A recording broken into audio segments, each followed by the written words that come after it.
Olá, bem-vindos de volta ao nosso estudo bíblico. Vamos orar para a gente se preparar para receber a palavra de Deus. Obrigada, Senhor, pela palavra.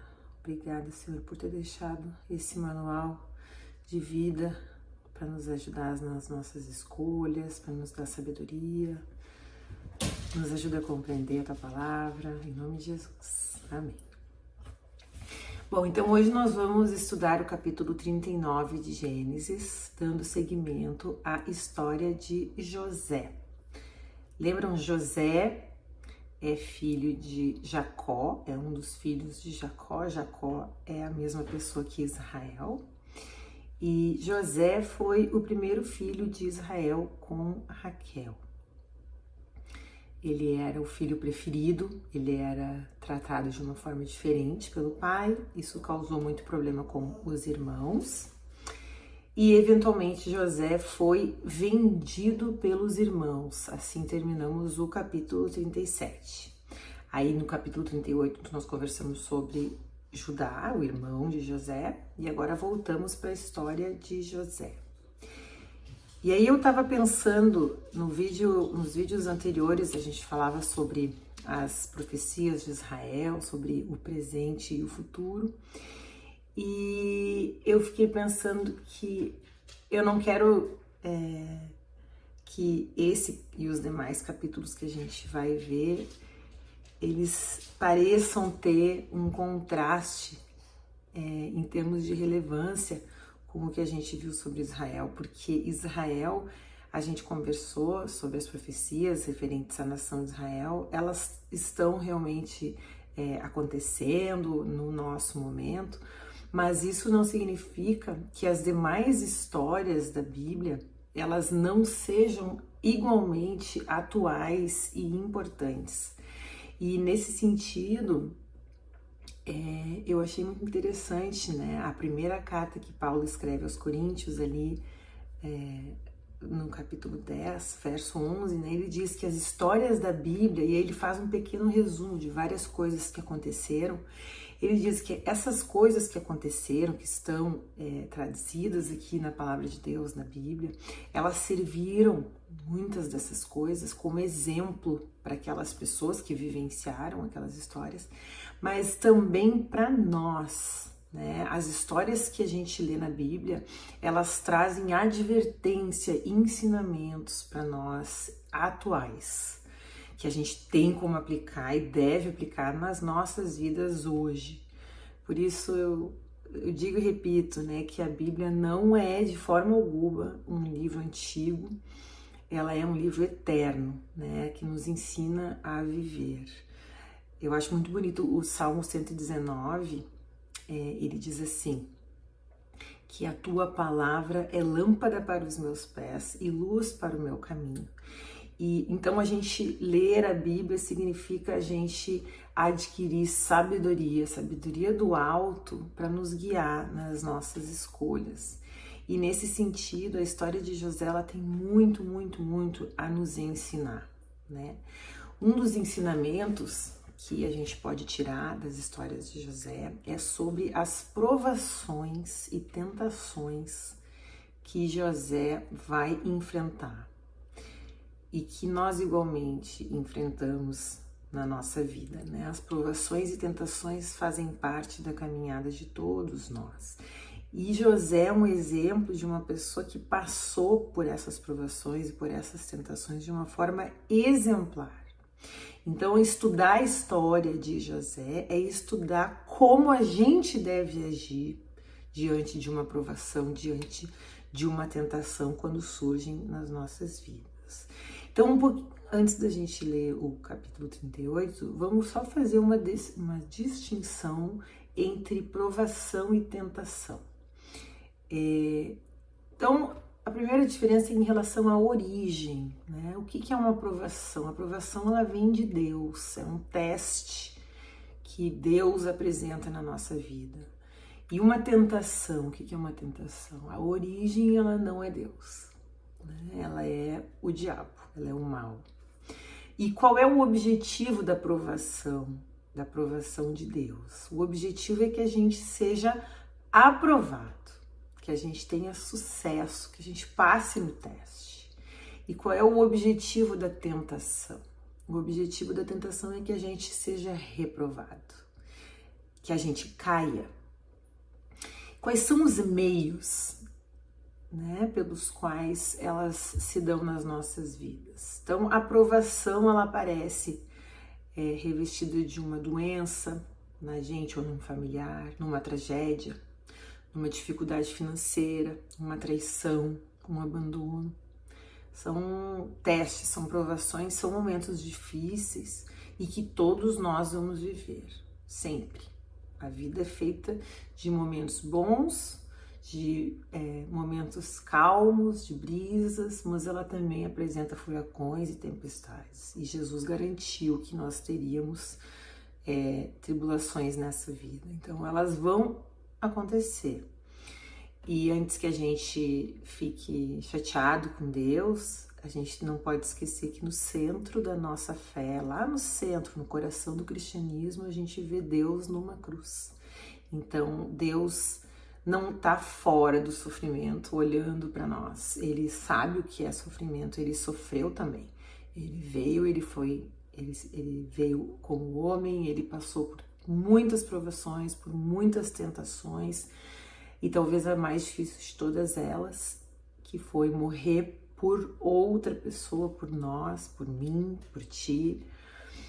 E ele conhece a dificuldade que é, mas é assim, a vida apresenta provações e tentações. Então, o meio que essas provações vão aparecer são esses meios que eu falei. E a tentação, os meios, o meio, né, pelo qual ela se manifesta é através da cobiça. Então, o diabo, o mal, os demônios, os espíritos negativos, como se queira definir, os anjos caídos, né? O meio espiritual do mal, ele usa a nossa cobiça contra nós. O que é cobiça? Né? É desejar algo que eu não devo desejar, algo que não é certo que eu queira, né? E o diabo nos tenta, nos apresenta situações em que essas tentações nos fazem enfrentar essa cobiça. Então, isso acontece por meio de vícios, desejos sexuais fora do padrão de Deus, como pornografia, desejo, né, por poder, por fama, por riqueza. Então, aparecem as tentações, aparece a tentação para que aquela cobiça se manifeste. E o fruto, qual é o fruto? Qual é a consequência da provação? O fruto, quando a gente passa por uma provação e a gente é aprovado, a gente tem a nossa fé aumentada, a gente tem o nosso caráter fortalecido, a gente tem paz com Deus, paz com nós mesmos e uma autoestima fortalecida. A gente fica feliz com a gente, apesar de estar vivendo uma situação muito difícil, a gente tem uma sensação de vitória. E na tentação, o fruto da tentação, quando a gente cai na tentação, é o pecado. É fazer alguma coisa que a gente sabe que vai contra Deus, a gente está agredindo a Deus. E isso nos rouba a paz, nos tira a paz com Deus, nos tira a paz com nós mesmos e nos tira um pedacinho por vez da nossa autoestima, amor próprio, porque nos sentimos culpados, ficamos mal. Bom, da onde a gente tira essa diferença? Da carta de Tiago, que está no Novo Testamento. Tiago não é o Tiago apóstolo. Tiago aqui é o irmão do Senhor Jesus e ele fala na sua carta muito sobre isso. Ele faz uma diferenciação. A partir ali do verso 12, capítulo 1, verso 12, ele diz: feliz é o homem que persevera na provação. Então, feliz é o homem que consegue passar por uma provação, né, fazendo a coisa certa. Porque depois de aprovado, depois de ter conseguido passar por essa aprovação de maneira correta, ele receberá a coroa da vida que Deus prometeu aos que o amam. Quando alguém for tentado, Tiago ensina no verso 13, jamais deverá dizer: estou sendo tentado por Deus, pois Deus não pode ser tentado pelo mal e a ninguém tenta. Então Deus não tenta ninguém. Cada um, porém, é tentado pela própria cobiça, sendo por esta arrastado e seduzido. Então a cobiça, diz o verso 15, tendo engravidado, dá à luz o pecado. E o pecado, após ter se consumado, gera a morte. Então, desse trecho que a gente retira essa diferença entre provação e cobiça. Bom, mas e aí? Na prática, o que fazer quando nos deparamos com essas situações, né? Porque as armas que a gente tem disponíveis diante de cada uma dessas situações, elas são diferentes. E a história de José, ela nos mostra quais são as estratégias que a gente deve usar nas nossas vidas, quando a gente estiver passando por uma provação ou por uma tentação. O que elas têm em comum é que ambas, tanto as provações quanto as tentações, elas são momentos difíceis. Nenhuma dessas duas são momentos fáceis. A gente vai ver, José vai ser traído pelos irmãos e vendido como escravo pela família. Nós vimos isso já no capítulo 37. Ele vai ser depois falsamente acusado de estupro, de tentativa de estupro pela esposa de seu chefe. Vai ser encaminhado injustamente à prisão. Lá na prisão ele vai ajudar uma pessoa, um amigo, e esse amigo vai esquecer dele depois, vai ser esquecido, abandonado. Depois ele vai virar uma pessoa poderosa e ele vai ter condições de se vingar de todos, do irmão, dos amigos, do colega de prisão, o que é uma grande provação. Às vezes ter condições de se vingar de quem nos magoou e fazer a escolha de perdoar é muito difícil. Então, ele foi passando por várias situações, ele passou por elas de forma exemplar. Então, nós vamos estudar hoje o comecinho dessa história. A primeira estratégia dele foi uma decisão que a gente deve tomar, seja diante de uma provação, seja diante de uma tentação, que é uma decisão de confiar em Deus. Porque o que acontece? José experimentou na carne, ele não podia confiar nem nos homens, nem nas circunstâncias, nem na própria família, né? Então ele fez de Deus a sua família, ele fez de Deus o seu melhor amigo, e ele acreditou que Deus é quem ele diz ser. Então, ao invés de se deprimir, de se magoar, de se encher de desejo de vingança, ele decidiu botar a confiança dele em Deus. Mas a Bíblia mostra que não foi fácil. Não foi porque ele tomou essa atitude que as circunstâncias que ele vivenciou não machucaram ele grandemente. Pelo contrário, ele sofreu muito. A gente vê as emoções aflorando, ele desesperado, por exemplo, quando ele foi jogado no poço pelos irmãos. A gente vê no capítulo 42 de Gênesis, verso 21, ele conta esse verso que José estava muito angustiado e implorava pela sua vida, mas os irmãos não salvaram ele. Então ele sofreu. O Salmo 105, por sua vez, no verso 18, ele conta que quando ele foi vendido pelos irmãos, ele teve seus pés machucados, colocaram correntes nos pés, no pescoço. Imagina o desespero, ele tinha 17 anos e estava sendo vendido como escravo pela própria família. Lógico que ele sofreu, mas apesar de ele sofrer muito, ele decidiu agir racionalmente. E vamos lá então, vamos ver como ele agiu. Então, ele havia sido vendido pelos irmãos e agora vamos começar a leitura do capítulo 39. Começa assim: José havia sido levado para o Egito, onde o egípcio Potifar, oficial do faraó e capitão da guarda, comprou-os dos ismaelitas que o tinham levado para lá. O Senhor estava com José, de modo que ele prosperou e passou a morar na casa do seu senhor egípcio. Quando este percebeu que o Senhor estava com ele, então quando o egípcio percebeu que o Senhor estava com José e que fazia José prosperar em tudo que realizava, agradou-se de José, o egípcio, e tornou-o administrador de seus bens.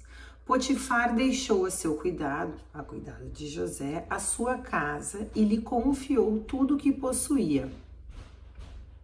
Desde que o deixou cuidando de sua casa e de todos os seus bens, o Senhor abençoou a casa do egípcio por causa de José. A bênção do Senhor estava sobre tudo que Potifar possuía, tanto em casa como no campo. Assim, deixou ele aos cuidados de José tudo o que tinha e não se preocupava com coisa alguma, exceto com sua própria comida. Então, José foi vendido como escravo com 17 anos, chega na casa da pessoa que o comprou, para quem ele iria trabalhar sem receber nada. E ele, então, essa é uma grande provação. E o que ele faz? Qual é a reação de José diante dessa circunstância? A reação dele é a seguinte: apesar de ele ser escravizado, de ele estar naquela situação contrária à sua vontade, ele decidiu florescer aonde Deus o plantou. Então Deus o colocou ali de alguma forma, permitiu que ele estivesse ali, então ele vai fazer o que ele tem que fazer com excelência. E foi o que ele fez. Ele ficou com os olhos fixos, não na traição dos irmãos, não na circunstância atual da vida dele de ser escravo, mas ele fixou os olhos em Deus e fez o que? Trabalhou com excelência. E essa atitude de José, juntamente com a graça de Deus, na vida dele, essas duas coisas fizeram com que então Potifar confiasse plenamente em José. Ele podia ter trabalhado de qualquer jeito, ele podia ter se deprimido, ter ficado revoltado, poderia ter se negado a seguir adiante. E seria até compreensível, mas ele foi forte, ele ficou com os olhos fixos em Deus, trabalhou com excelência e foi beneficiado pela confiança de seu chefe. Então essa foi uma atitude que José teve e que nos mostra que diante de uma dificuldade, a gente tem todas as desculpas do mundo para agir de forma errada. Mas se a gente tiver os olhos fixos em Deus, a gente deve agir de forma correta, mesmo diante de um momento difícil. Em contrapartida, a gente fazendo essa comparação do que deve ser feito e do que não deve ser feito, a gente vê lá no capítulo 37, quando Jacó soube da morte de José, como ele reagiu mal. Ele disse que ele ia ser enterrado chorando, que ele não permitiu ser consolado. E a gente vai ver depois, mais na frente, em Gênesis, que ele realmente ficou, durante esses 20 anos que ele ficou longe de José, o pai dele, Jacó, agia como se os demais filhos não fossem importantes. Era como se a vida dele tivesse terminado. Então, o pai dele, Jacó, se deixou abalar, se deixou se deprimir diante de uma provação que nem era real, porque o filho estava vivo. E José, por outro lado, que foi vendido pela família, reagiu bem, floresceu onde foi plantado, mesmo diante das circunstâncias difíceis que ele vivia. Mas vamos seguindo aqui. José era atraente e de boa aparência. E depois de certo tempo, a mulher do seu senhor começou a cobiçá-lo e o convidou: venha, deite-se comigo. Então estamos diante de uma tentação.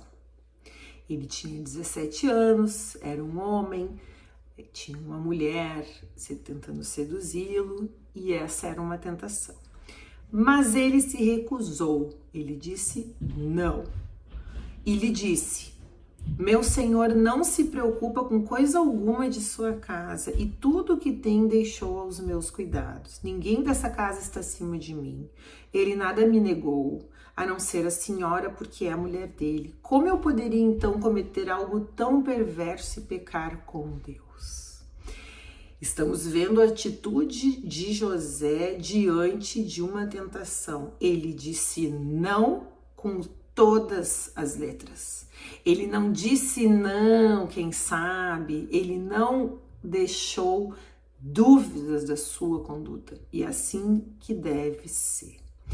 Eu fico imaginando uma situação de adultério, ela começa com pequenas conversas, pequenos flertes, e isso pode acabar evoluindo para uma traição. Então ele desde o início já botou o limite. É assim que se faz com uma tentação. E além de ele dizer não, ele evitava estar no mesmo lugar que ela sozinho. Então ele se precavendo, se protegendo daquela circunstância. Então diz assim no verso 10. Assim, embora ela insistisse com José dia após dia, não foi só uma vez, ela ficou tentando ele dia após dia. José se recusava a se deitar com ela e evitava ficar perto dela. Ele disse não com todas as letras e evitava ficar perto dela.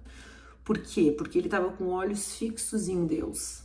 Se ele não tivesse com os olhos fixos em Deus, ele poderia até pensar em se vingar daquele senhor, que era o seu senhor. Ele estava trabalhando como escravo, ele poderia sim ter pensado, a minha vida tá ruim, eu fui traído, eu não vou honrar essa pessoa, eu não tô nem aí pro meu chefe. Ele poderia ter feito isso, mas ele não estava olhando pro chefe, ele estava olhando para Deus, olhos fixos em Deus, tanto nas provações quanto nas tentações, é o que nos faz não sair do caminho certo. Um dia, lá no verso 11, ele entrou na casa para fazer suas tarefas e nenhum dos empregados ali se encontrava. Ele não sabia disso. A Bíblia, pelo menos a Bíblia não diz que ele sabia. E diante de tudo como ele agiu até então, a gente pode presumir que ele não sabia, porque ele estava agindo coerentemente, evitando essa situação. Ela o agarrou pelo manto e voltou a convidá-lo. Vamos, deite-se comigo. Mas ele fugiu da casa, deixando o manto na mão dela. Então, a tentação nos mostrando aqui como deve ser combatida. Com não, sem deixar dúvidas, cortando, sendo explícito, e se mesmo assim a tentação continuar, fugir dela. Fugir da tentação não é covardia. Fugir da tentação é sabedoria. A provação exige enfrentamento. A tentação exige fuga. E foi isso que ele fez. Quando a gente está vivendo uma tentação, se uma pessoa está tentando parar de fumar, ela deve evitar a convivência com fumantes no início. Se uma pessoa está tentando emagrecer, ela deve evitar em aniversário de criança, se possível. Se uma pessoa está tentando parar de ver pornografia, ela não deve ter livre acesso à internet no quarto. Ela deve ter um computador na sala com uma senha. Então a tentação, ela é muito forte, ela é presente na vida de todos nós. Ela está sempre provocando as nossas tendências, as nossas cobiças. Então a gente tem que combatê-la e fugir de situações em que ela pode nos levar a pecar. Bom, ao invés então de ele se vingar, ele reagiu, disse não, enfrentou, fez tudo certo. Mas mesmo assim, ele vai colher consequências ruins, ele vai passar por uma nova provação. Verso 13. Quando ela viu, a moça viu, que ele tinha deixado o manto em sua mão quando ele fugiu, ela chamou os empregados e lhes disse: vejam, esse hebreu nos foi trazido para nos insultar. Ele entrou aqui e tentou abusar de mim, mas eu gritei. Quando me ouviu gritar por socorro, largou o seu manto a meu lado e fugiu da casa. Ela conservou o manto consigo até que o senhor de José chegasse em casa. Então repetiu-lhe a história. Aquele escravo hebreu que você nos trouxe aproximou-se de mim para me insultar, mas quando gritei por socorro, ele largou o seu manto a meu lado e fugiu. Essa reação, né, dessa moça, da esposa de Potifar, ela mostra que ela não sentia amor por José, ela não estava apaixonada. Isso era apenas luxúria. Isso era apenas atração sexual, atração física. E amor não é isso. O amor não é isso. Quando ela não teve o que ela queria, ela prontamente agrediu José, mentiu e o colocou numa situação difícil. Isso não é amor, isso é carnalidade. E hoje em dia muitos relacionamentos são assim.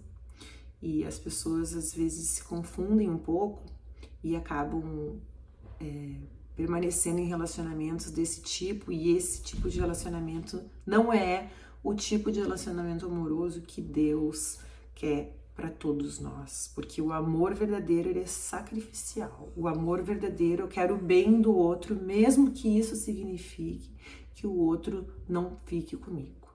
O amor de verdade, ele está lá em 1 Coríntios 13, e ele diz ali, a partir do verso 4, o amor é paciente, o amor é bondoso, não inveja, não se vangloria, não se orgulha, não maltrata, não procura seus interesses, não se ira facilmente, não guarda rancor.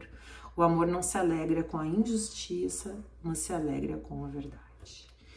Então, a gente tem que cuidar para não se confundir com paixão carnal e amor, né?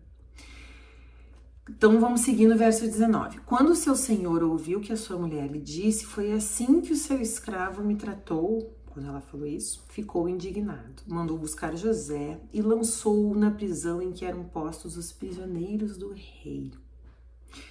E agora começaremos uma nova provação. Ele será levado injustamente à prisão após ter sido injustamente acusado de tentativa de estupro, mesmo diante de uma total negação, não quis participar naquela tentação, foi acusado, vai ser jogado na prisão, mas ele não tirava os olhos de Deus. Ele sabia que Deus tinha um plano, ele tinha tido aqueles sonhos, ele confiava em Deus.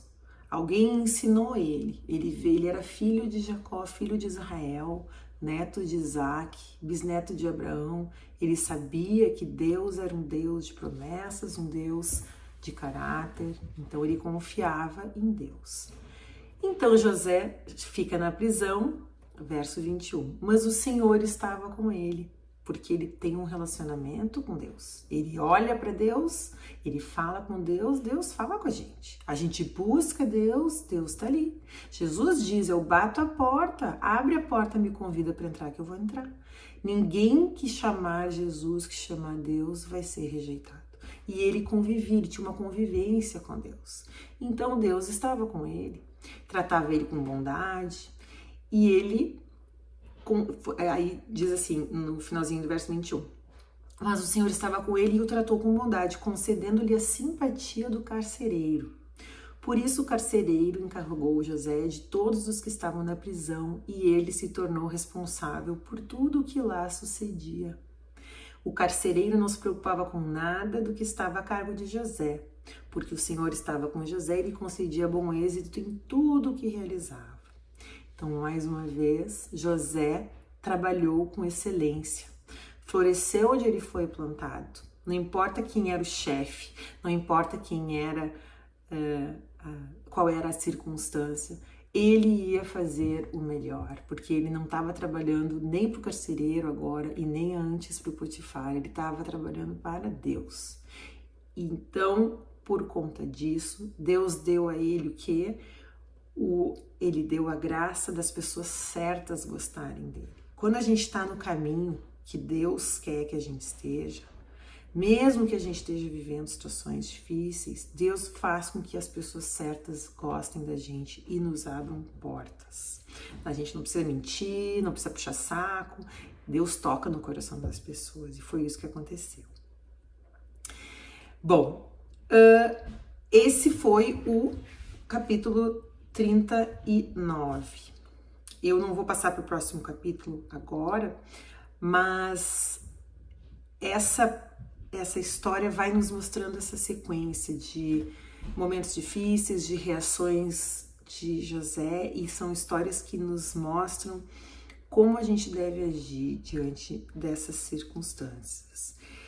E eu queria acabar esse vídeo dizendo que se alguém estiver passando agora por um momento de provação ou de tentação, a gente deve lembrar uma motivação para que a gente siga firme, fazendo a coisa certa, mesmo sendo difícil muitas vezes, é que a gente deve lembrar da promessa que Deus faz em Romanos 8, 28. Ele diz que todas as coisas cooperam para o bem daqueles que amam a Deus e que são chamados de acordo com o seu propósito. Então, se a gente está no caminho que Deus colocou pra gente, se a gente não se vendeu para fazer alguma coisa, a gente está ali porque a vida nos levou a estar naquele local, eu tô nesse ambiente de trabalho, eu tô nesse relacionamento, eu tô com esse vizinho, se eu tô nesse caminho e é esse caminho que eu preciso trilhar e tá difícil, eu tenho que lembrar que Deus vai fazer com que tudo tenha sentido no futuro e que a gente precisa confiar nisso. E a gente vai ver como toda essa história de José no fim vai fazer sentido, todas essas dificuldades que ele vai passar, todas elas vão ser transformadas numa grande bênção para ele e para a família dele e para toda aquela nação ali do Egito, que vai passar por uma fome muito grande no futuro, e José vai conseguir resolver essa situação. E se a gente fizer o máximo que conseguir, mas mesmo assim cair na tentação ou se perder durante uma provação, nós somos humanos e imperfeitos e isso pode acontecer. Como aconteceu, por exemplo, com o rei Davi, que não conseguiu, caiu em tentação, traiu, né? Teve um relacionamento com uma mulher casada, mandou matar uma pessoa, ele errou, ele caiu, e a ideia é que se a gente cair, a gente deve lembrar que temos um Deus misericordioso que nos perdoa. Então a gente deve se arrepender, não botar culpa em ninguém, não botar culpa nos outros, como Adão e Eva fizeram quando pecaram, quando caíram, quando comeram fruto, quando caíram na tentação. Eles colocaram a desculpa um no outro. A Eva colocou na serpente, Adão colocou na Eva. E esse não é o jeito que Deus quer. Deus quer que a gente olhe para Ele e faça o certo. E se a gente cair, que a gente não bote a culpa em ninguém, que a gente se arrependa, peça perdão e vai de novo. Então esse é o capítulo 39. No próximo vídeo seguiremos no capítulo 40. Deus abençoe. Até mais.